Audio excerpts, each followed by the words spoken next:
I'm Mega Mike the Movie Man, and today I got a Mega Movie plan. Today, I'm back with another Mega video for you all. I'm going to be reviewing Batman Begins. Yes, this is our 5th episode on the road to the Batman release. So if you haven't seen the previous 4 episodes where I reviewed the classic Batman movies, make sure you check out all those reviews first and then come back to this one. So I'm going to give you my thoughts on Batman Begins. I'm going to give you the good, the bad, and my recommendation on whether you should go back and watch this one in preparation for the new Batman release. So stick around to the end of the video for that recommendation. But without further ado, let's get started. Now to get into the good of the movie. So Batman Begins finally gives us the dark and gritty Batman we have always wanted. And not only that, it gives us an awesome origin story where we truly get to connect to the Bruce Wayne character.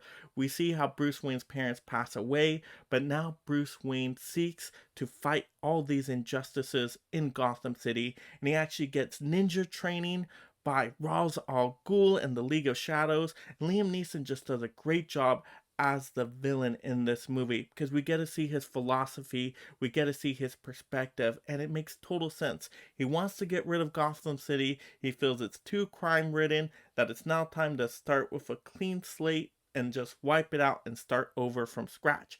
But we know Bruce Wayne does not want to do that. He's still connected to Gotham City. He still knows that there's good people there. So he wants to fight injustices in a different way. And we get to see those two ideologies clash, which makes a perfect story setup for this movie. And then you have all the supporting characters of Bruce Wayne. You have Lucius Fox that gives him all the gadgets and equipment, and the Bat Tumbler, which is actually a cool looking Batmobile. It's not just looking like a toy, it looks like a tank, and so that's awesome. And then you have Michael Caine playing Alfred, who's like the emotional backbone support of Bruce Wayne. And then you also have Gary Oldman playing Gordon, and you see that Gordon and Batman actually communicate in this movie. They work together, they're like a partnership, and they both want to do the right thing. So just all the support Batman gets in this movie is absolutely awesome. And so the story is really solid here. The main villain is excellent, and it is just an interesting story. You get to see Batman being brutal, you get to see great action sequences throughout the entire movie. It's always very intriguing, and the final third act is very exhilarating when he has to stop Ra's al Ghul's plan from him trying to destroy Gotham City, and so that leads to a good clash at the end of the movie. And so very entertaining origin story here. What do you fear? Now to get into the bad of the movie. So even though Batman Begins is a awesome movie overall, you gotta keep in mind it's an origin story. So it's gonna take some time before you actually see Batman with the cape and cowl. Because there's such a big origin part at the beginning, you're getting a lot of Bruce Wayne up front. You do get some decent action training sequences with the League of Shadows, which I found very intriguing. But I could see if somebody's just going in to see Batman, they're going to lose maybe a little bit of patience at the beginning, but I'm telling you, you got to be patient with this one. Once it gets into that Batman story towards the later half of the movie, I think it really does start to pick up. And to me, the beginning origins part is so crucial to have us connect with that character. And then even though Ra's al Ghul is an excellent main villain, we have a secondary villain in here, Scarecrow. To me, that just wasn't that well done. Even though his fear gas was cool, I don't think he looks the part of Scarecrow. They could have given him a costume that's a little bit more dark and gritty. They didn't have to make it cheesy, but give me something more than just a potato bag thrown on his head with some fear gas. Can we do something in between? Can we make him look like they did in the Arkham games where he looks like a terrifying Scarecrow presence? Can we do something like that?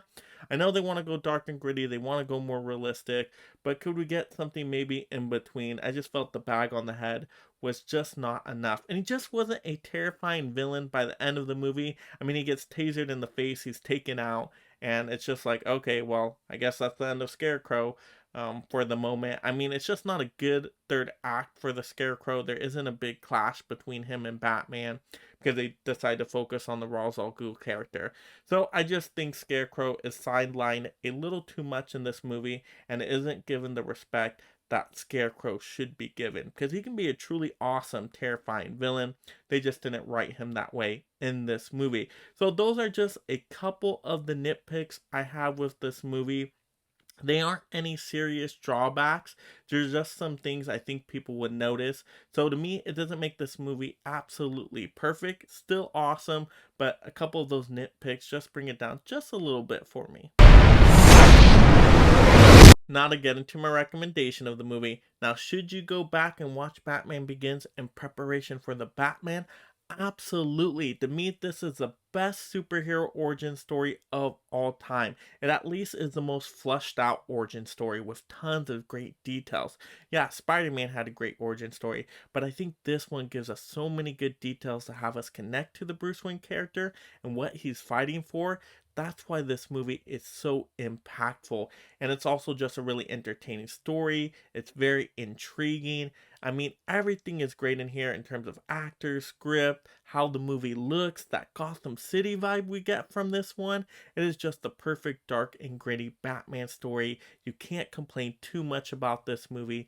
It is just fantastic. So if you've never seen this one before, you gotta go back, you gotta go watch it. I don't think anybody's gonna hate this movie. I think most people are really gonna enjoy this movie, or at least appreciate it for it being a great origin story. I haven't talked to many people that don't like this movie. Some people say it does drag a little bit at the beginning, but overall they still really enjoy it. So I have to highly recommend this movie. Go back and see it if you have not yet done so. Bat clearly has issues. So that will do it for today's mega review of Batman Begins. Let me know in the comments below, what do you think of the superhero origin story?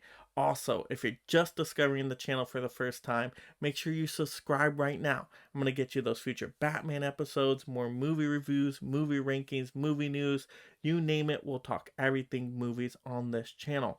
Also, you'll want to look for the next Batman episode, which will be the Dark Knight review. So definitely check that one out when it is posted. Also, turn on that notification bell so you don't miss when I post a video. Also, like the video. And this is Mega Mike the Movie Man reminding you to make every day a movie day.